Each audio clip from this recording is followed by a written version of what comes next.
So Bill, we've been talking about setting up a private practice and we've talked about the when and the how, but it's all about, we really need to have clients come to our office, right? We need a business. We have to have a business and make some money. That's right. It doesn't matter how great a therapist you are if you don't have that steady stream of referrals. It is the number one predictor of success in private practice. And I know we talked about if you would get on insurance panels, that is a source of referrals. Mm-hmm. But we can't rely on that to be our only referral source, especially if we're doing private pay. It's kind of out of there. And another source of referrals that's for most people the most common source if you're a therapist with 3 years of experience is former patients. Almost every therapist says the number one source of referrals for me is former patients. Okay, that's great, but if I'm just new to private practice, I don't have that. Exactly. So you've got to have something to bridge that gap until you can get on those insurance panels, until you can get that referral network of former patients established. So Bill, I know we're going to talk about referral sources, kind of more of that electronic, but right now, if we talk about how do we develop those referral sources in the community, and I'm especially concerned because it's my experience that many therapists, we're really kind of introverts at heart. Yes. And going out and just cold calling on people is a bit intimidating for me, honestly. They'd rather have a hot poker in their eye Absolutely. than to go and do a cold call on a physician. We'll talk about that later. But there's good news for the introvert therapist. Okay. There are some things you can do that don't involve any personal contact. There are some referral networks that you can just pay a fee to every month. And there's really only one that pays off. That is Psychology Today. Yes. Yeah. And really, the cost of paying for that is about one session a month with a client. And if you get a client in that you might hopefully get maybe 6 to 10 sessions out of in general, it's well worth the money, especially getting started. Absolutely.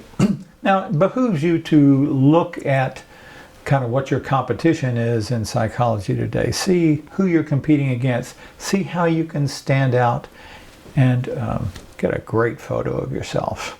Yeah, we call that market research, right? That's right.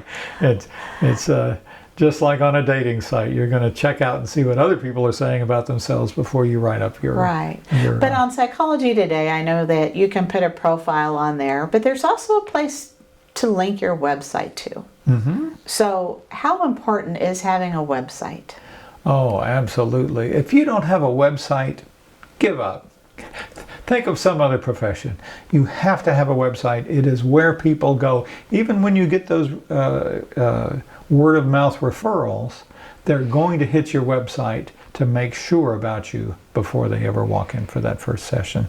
So it's absolutely essential. And you know what that implies? Don't try to do it yourself.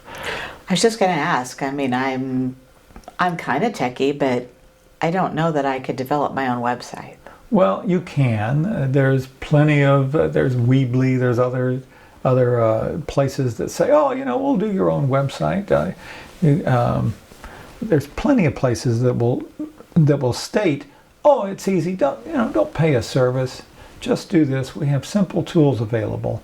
And what you'll get is a very amateurish looking website that will also miss out on what turns out to be a very important component of a website, which is called search engine optimization, or SEO. Now, how are they going to find your website? Well, they're not going to just know the URL, the identifier. They're going to find it on Google? Google. That's right. Okay. And so how does one go about getting on the first page? If I type in Dallas psychologist or Dallas therapist or depression Dallas, how am I going to make sure I show up on page 1? Because no one ever looks at page 2.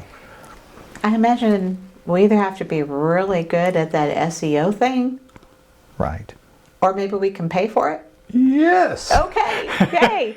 So there's something in Google called AdWords. You may notice in Google that if you have set of search results, you're going to have these down here and then the sidebar. And the sidebar is where the AdWords come in. You just pay, say, I want to be on page 1 for this particular combination of search terms. And it's going to cost you about maybe $1 a click when somebody does that. But you can set a limit on that. You can say, I want to pay $50 a month and no more. After I've put out $50, it stops. And that's how that works. And so if you're not good at a web page, or even if you are, those AdWords will pay for themselves. You only pay if somebody clicks on the ad, so that's a good thing about it. Okay, so website is absolutely essential. Right. And having an online referral source is absolutely essential. Absolutely, absolutely. So what about spending some money on print ads? I mean, like maybe there's a local magazine or newspaper. You know, I did that once. I was in a small suburban town. We had a local newspaper. The ad I thought was going to be reasonable. You know, it was $50 or something. So I put the ad in during the holiday season, a little blurb about holiday depression. Zero referrals came from that. And that's been the experience of my colleagues too. Print is dead. It's all about the website. Okay. So what other referral sources then do we go to? Is there anything else electronic we should think about? Well, you have your website, you have your Google, you have to think about those two things. And the search engine optimization, again, requires that somebody who absolutely understands this knows what keywords to put in that will draw Google to displaying your page on page 1 of the results. Again, this is not something for amateurs. Get somebody else involved in this process. Okay. And you know, it's got to look pleasant. It's got to look professional. It's got to look warm. You can write the text yourself, perhaps, but let them take care of the rest and suggest what words you need to include in that text. Yeah. Now, one thing I've come to understand about a lot of people who are seeking therapy is that they're in a lot of emotional pain. Mm-hmm. And they want help pretty quickly.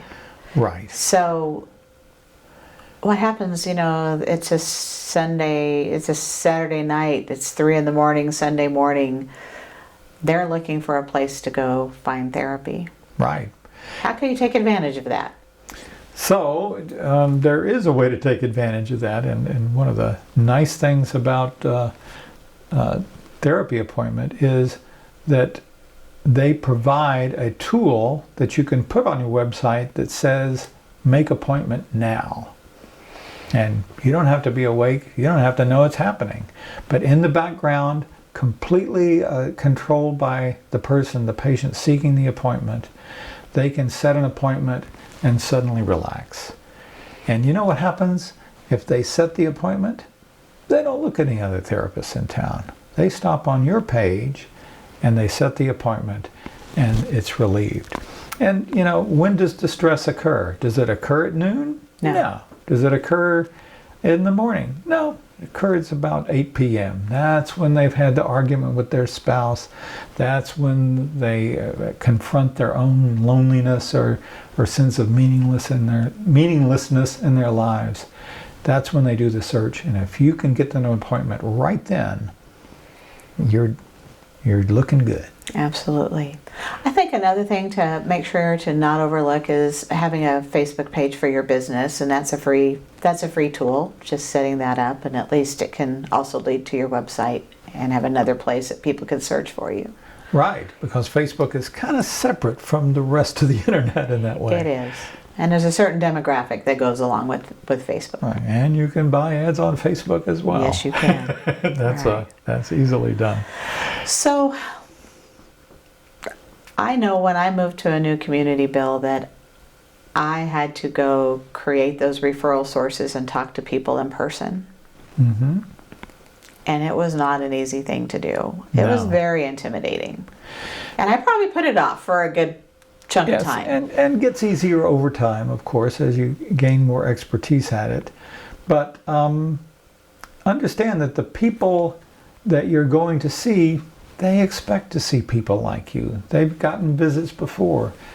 It becomes easy if you remember two things. One of them is talk about their needs, not just what services you provide, but finding out, well, tell me, you see a lot of women here. What is it, depression that troubles them? How can I be of service to your patients? So you talk about their needs instead of your needs to see patients. And the second thing is cookies. Cookies. Cookies.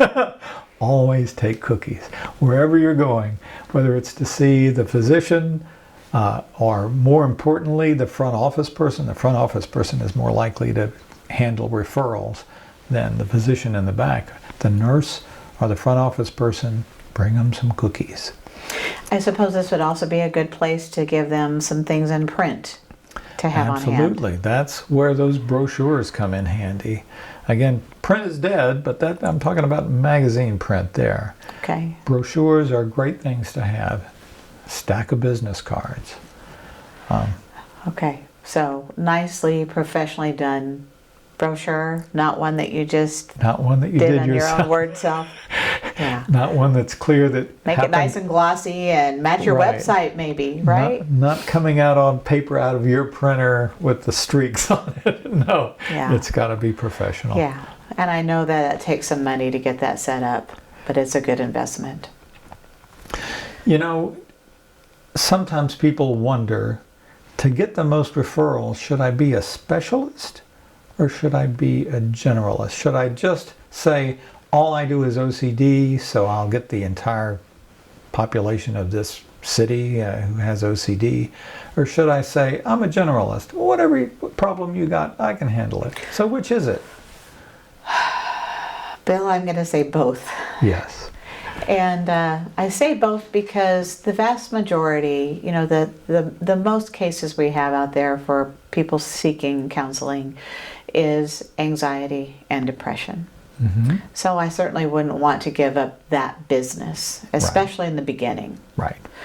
But also, I can't tell you how many people I got into my office because my website also pointed out to the specialty items that I do, which is, for my case, I work a lot with patients with bipolar disorder, eating disorders, and military.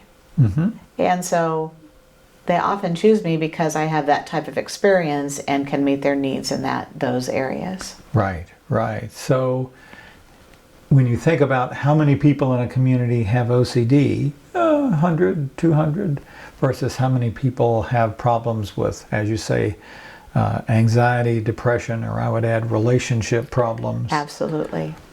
Thousands and thousands. Don't turn away that marketplace because you have a special interest in OCD, especially starting out. If later on you get a real good reputation as being the person who treats OCD, then you can limit your practice at that time, but not until you have all your hours filled. Absolutely. So I'm going to be a specialist and a generalist, and I need to develop those referral sources. So besides helping professionals like doctors, where do I go? Well, the elevator. The elevator. The elevator. I'm being a bit facetious. Everybody's heard that term elevator speech, which of course has its origins in the fact that what do you say about yourself when you've only got 40 seconds and an elevator ride to talk to the person who's next to you. But that elevator speech becomes something that you use throughout your life. Anytime you run into somebody at a party, at a get-together, on the subway, it doesn't matter. You have that elevator speech. Oh, so what do you do for a living? And you do your elevator speech, 30 or 40 seconds, not longer than that. And an elevator speech, by the way, has components. It's, here's who I am. Okay. Here's why I like doing what I do, and a call to action. Can you give an example of what that might sound like? I happen to You have have an your example. elevator speech? Hi, I'm Bill Whitehead. I'm a psychologist in private practice there in Carrollton, Texas. I deal a lot with adolescents who are experiencing some kind of emotional turmoil. It's a tumultuous time. In fact, I'm giving a talk on that in about 3 weeks. Do you know anybody who would like to attend that talk? It could be adolescents or it could be their parents. That's the call to action when I did it at the end, saying not just here's who I am and so forget about me instantly, but then they have to respond because I've asked them a question. That's a call to action. It turns out to be an essential component of effective marketing. So we might, number one, always want to have something planned that we can call to action to, right? Yes, yes. And always have something prepared. Always have something prepared. And that elevator speech, it's got to flow. Practice it in front of the mirror, give it to your parents, give it to your spouse, give it to your kids, until it just flows. Okay, practice makes perfect. Practice makes perfect. Now, one important place I found that to make sure that I was able to get more referral sources is giving talks in town. Yes. And finding community organizations that I had something to say that would be helpful to them. And usually they had maybe a monthly meeting or a quarterly meeting, and they always wanted a speaker for those meetings. And so they were kind of like, oh my gosh, yes, when can I put you down? Oh, absolutely. Right? You think you can be intimidated about that process, like you're forcing yourself on them. And no, if you've ever been on the other end of that, where you are the person who's responsible for arranging presentations for an organization, they will love you. They will love you if you come and say, I can give a talk on X. Or better yet, I can give a talk. I'm good at public speaking. What would your people like to hear about? Believe it or not, I'm a member of a flying club here in North Carolina. And believe it or not, I gave a psychology presentation to a group that focused on airplanes exclusively. I called it Flycology. Well, how unique. And it was about the psychology of flight. And I bet they loved it. They loved it. Okay. So any other places that you would like in your community to market and develop those referral sources? You know, physicians refer a lot of people, and especially, again, the nurses or the front office people in those physicians' offices. But don't forget schools, school psychologists, school counselors. That's another great source. Ministers, anybody who people would go to for assistance or guidance in life, they should have your card. Could be Little League coaches. Anyone, just think of who in your community did you look up to or admire or would go to when you were troubled. Make sure they have your card. So we also might want to remember there are some lay counselors out there that we may not think about, but barbers, hairdressers, bartenders, they get to hear everybody's problems. So having some cards that you leave there for them might not be a bad idea. And of course, I understand that 99% of the cards are going to get thrown away, but it's that one card that doesn't get thrown away that can keep your referral pipeline flowing. Absolutely. That's why they give you discounts in multiples of 1,000. That's right. So, now you've done all this that we've been talking about. You got a great flow of referrals. It's time to just kick back and enjoy the fruits of your labors, right? Well, you would think so, but you can't let that happen, Bill. A referral source that you have is worth its weight in gold, and you have to nurture that relationship. So I would recommend making sure you maybe connect with them a couple times a year. Maybe you take them out to lunch, or maybe you just send another box of cookies, a holiday card, something that keeps you at the forefront of, oh, I need to call Bill. And you know, that applies to the number one referral source, your former patients. Yes. That you can send them holiday cards every year just to let them know that you still exist, that you're still in town, that you're still available. Especially since it's around the holidays, a very stressful time for people in general. That turns out to be a very effective marketing technique. Very true. You know, one more thing I was thinking about, and this would come into that place of your practice where you tend to be more of a specialist versus a generalist, is many communities have organizations of mental health providers. Yes. And they might meet monthly or quarterly, and they usually offer some continuing education opportunities there. But to volunteer to be one of those speakers on the specialty that you provide. Typically, the other therapists will remember that when they have a patient dealing with X, Y, or Z. Right. Okay, hey, I heard someone talk about that. They sounded like they knew what they were doing. Let me refer you over there. And even the people that think, whatever it is that comes through the door, I can manage it. If it's something like EMDR and you don't have the setup or the specific training, or it's something like biofeedback where you need some rather expensive equipment, if you have a specialty like that, in particular, doing one of those conferences would be to your benefit. Absolutely. And additionally, just going to those organizations in general, I don't know about you, but if I have friends, they might come talk to me and they're like, I really need some therapy and I know you can't provide that to me. Who would you recommend? Mm-hmm. I want to make sure that I have some names that I trust to give them. Yes. So we've done all of this fabulous work.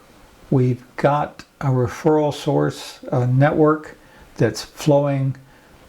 It's flowing into our office faster than we can swallow. What do we do next? Well, I think that, Bill, is for another episode. We talk about expanding our practice. Exactly.